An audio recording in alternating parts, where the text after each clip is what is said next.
धम्मपद अपमादवग्गो पमादं अपमादेन यदानुदती पंडितो अन्यापासाद मारुह असोको सोकोनीपदं पबतट्टो व भूमट्टे धीरो बाले अवेकती.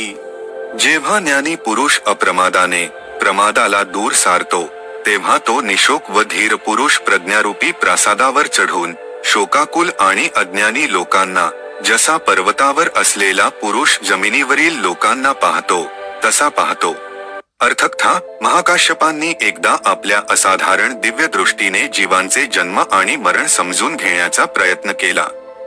त्यावेळी बुद्ध त्यांच्या समोर येऊन उभे राहिले आणि म्हणाले की केवळ बुद्धालाच अस्तित्वाची समग्रता समजू शकते.